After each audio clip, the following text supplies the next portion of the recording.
Hello and welcome back to my channel. My name is David Novak. I just recently read a thing that said that when you are trying to read Chinese texts in translation, that you should not really worry about how the names should be pronounced. Just pronounce the word the way that works for you. And so I'm going to adhere to that. I'm going to see if I can read a little bit from the Chan-Kuo Ts'e. I'm saying it as it makes sense to me using the old Wade Giles transliteration. This one is, the stories in this book are quite interesting, but I've found it to be a tough read. They're all more narrowly focused than in many of the other texts which I have been reading this past year, all dealing with statecraft. The introduction suggests that these were intended as persuasive essays or exercises. I am not sure about that, but let me give you number 359.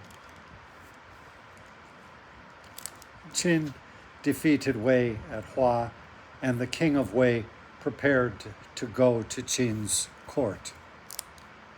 Cao Shi said to him, "Once there was a student from Song who, after 3 years of study, returned home and began calling his mother by her first name. She asked him why he was addressing her thus after 3 years of study. 'The men I most admire are Yao and Shun, and I call them by their names,' said the boy.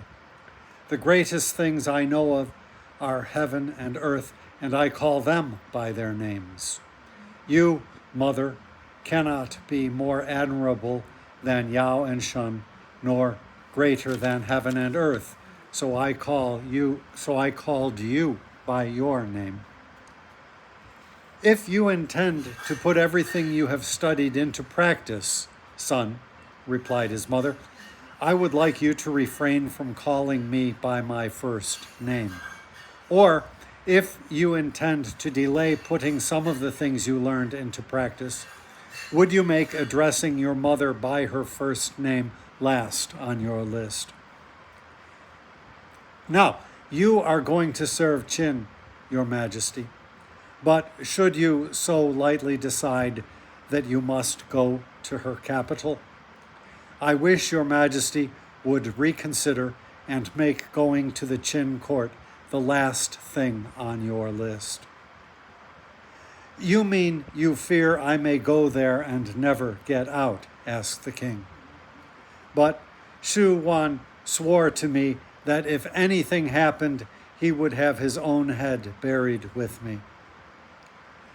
'Your Majesty,' replied Cao Shi, 'I am so inferior to you that adjustments must be made in my argument.